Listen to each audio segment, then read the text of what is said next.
مومن کے لیے نماز تو سندیسہ ہے وصل محبوب کا، محبوب کی چوکھٹ میں حاضری کا ایک موقع ہے جو نماز کے ذریعے سے نصیب ہوتا ہے۔ تو اگر کوئی شخص نماز کو اپنے لیے بوجھ سمجھتا ہے تو پھر وہ محبوب کی ملاقات کی اہمیت کو ہی نہیں جانتا۔ نماز کے لیے جب اذان پکاری جائے تو بندے کو خوشی، فرحت اور مسرت ہونی چاہیے کہ میں اب رب کے حضور حاضر ہوں گا، نہ یہ کہ وہ گھڑی پہ نظر ڈال کے کہے کہ ابھی تو آئے ہیں اب پھر دوبارہ اذان شروع ہو گئی، تو پھر اس کو شوق نہیں ہے مالک کے حضور حاضر ہونے کا۔ حضور علیہ الصلوۃ والسلام تو جب حضرت بلال حبشی کو نماز کے لیے اذان کا کہتے تو یہ ارشاد کرتے، ارحنا یا بلال، بلال اٹھو اور ہمارے دل کو راحت پہنچا دو۔ ارحنا یا بلال، بلال ہمارے قلب کو، ہمارے دل کو راحت پہنچا دو۔ تو یہ حضور کے قلب کی راحت، تسکین اور قرار کا سبب ہے۔ آقا کریم علیہ الصلوۃ والسلام نے معراج کی شب جہاں بہت سارے لوگوں کو عذابوں میں مبتلا دیکھا تو ایک شخص کو دیکھا، رجل مغیب فی نور العرش، کہ وہ عرش کے نور میں غائب تھا، اس کے اطراف میں نور ہی نور تھا اور وہ نور میں ڈوبا ہوا تھا۔ تو پوچھا کہ یہ کون خوش نصیب شخص ہے، کوئی فرشتہ ہے؟ تو جواب آیا فرشتہ نہیں ہے۔ یہ کوئی پیغمبر ہے؟ پیغمبر بھی نہیں ہے۔ تو یہ کون شخص ہے کہ جو انوار الہیہ کے حصار میں ہے اور ہر طرف نور ہی نور پھیلا ہے؟ تو جواب ملا کہ آپ کی امت کا یہ وہ فرد ہے جس میں 3 خوبیاں تھیں۔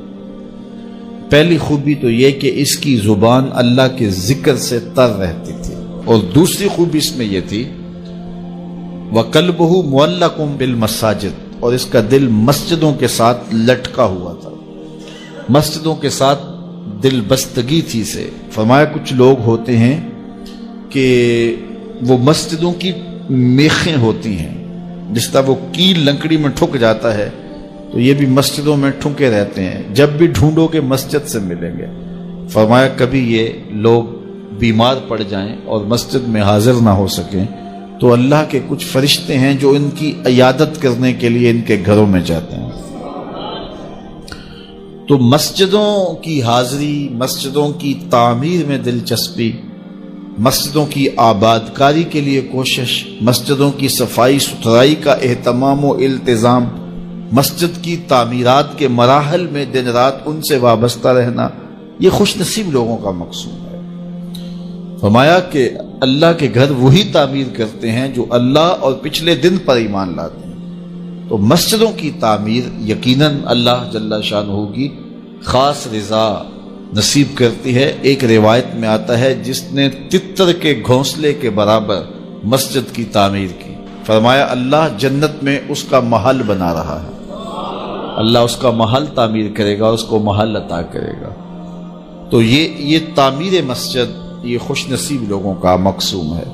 تو مسجدوں کی آبادی اور مسجدوں میں وابستہ رہنا اور دل بستہ ہونا مساجد کے ساتھ، یہ خوش نصیب لوگوں کا مقصوم ہے۔ تو بدبخت لوگوں کو یہ سعادت نصیب نہیں ہوتی۔